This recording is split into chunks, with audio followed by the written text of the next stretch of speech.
So in this video, I want to go over the tax reporting requirements for trusts, in particular, grantor trusts.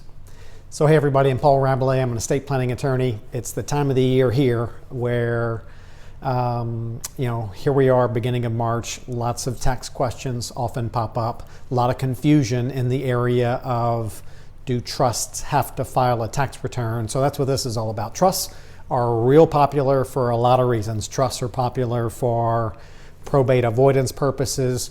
They're popular for protecting the assets from government intrusion, protecting it for the children or the other heirs to make sure they get it when the parents pass away. So, trusts are used really common these days. And there's really, when you break it down, there's, especially for tax purposes and for other purposes, there's two types of trusts. There's the revocable trusts, starts with an R, revocable. Those are used primarily for probate avoidance purposes. Transfer your assets to a revocable trust. When you die, the assets are not frozen. The successor trustee that you named can have instant access to sell the house that's in the trust, access accounts that are in the trust, and disperse those assets to the trust beneficiaries that you name. So that's real popular. But trusts are also used for, different kinds of trusts are used for different reasons. Again, to preserve and protect what you have, make sure it stays intact, and ultimately your children get it, or other heirs. So those trusts are often called irrevocable trusts, I-R-R-E-V-O-C-A-B-L-E.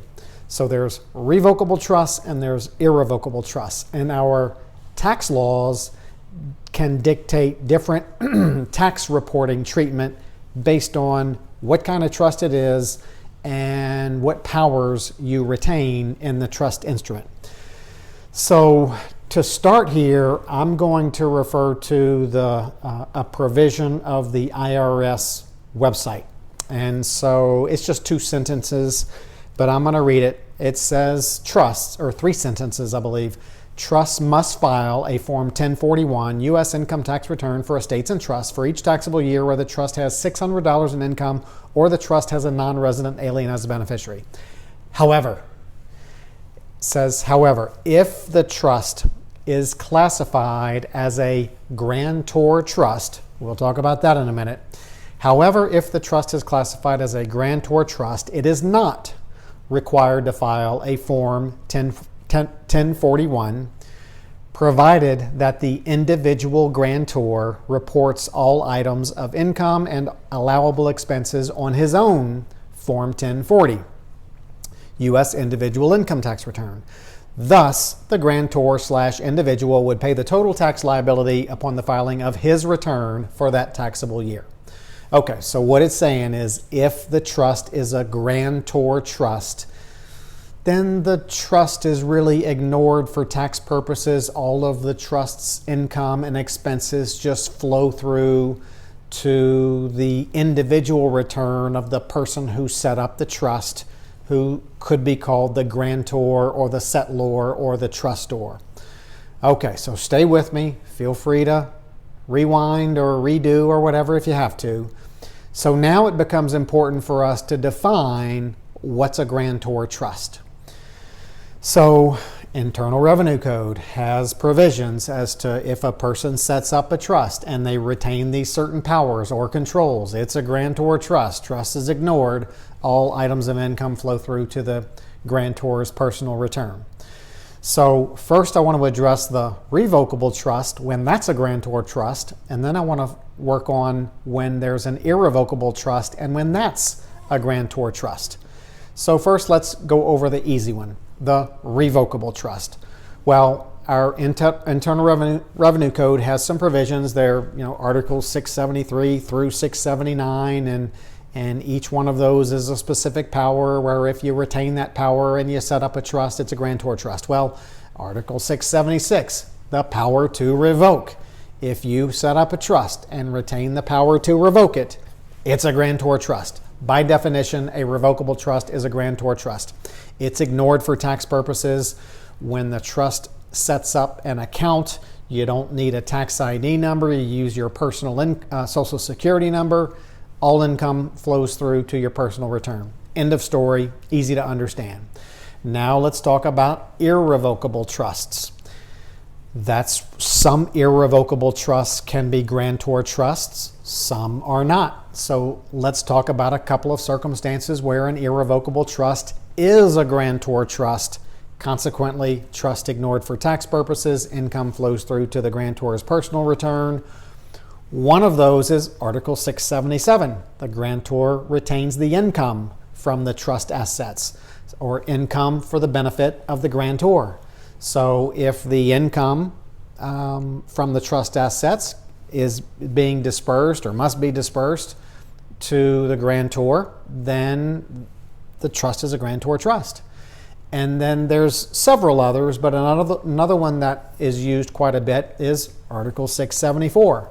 The grantor retains the power to control the beneficial enjoyment. And those are big words, but the grantor can change the beneficiaries of the trust, change who gets it, when the grantor dies, change the beneficiaries. So we see those two powers, the income and the power to control and beneficial enjoyment, in many irrevocable trusts. So if there's any of those powers that are listed in 673 through 679, then the irrevocable trust is a grantor trust.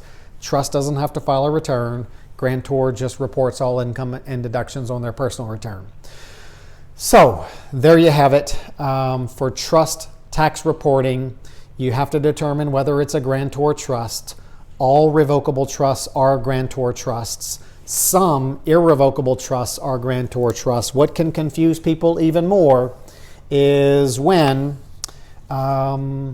they go to perhaps a financial institution to set up an account for their irrevocable trust, and the financial institution says, oh, it's an irrevocable trust, you need a tax ID number.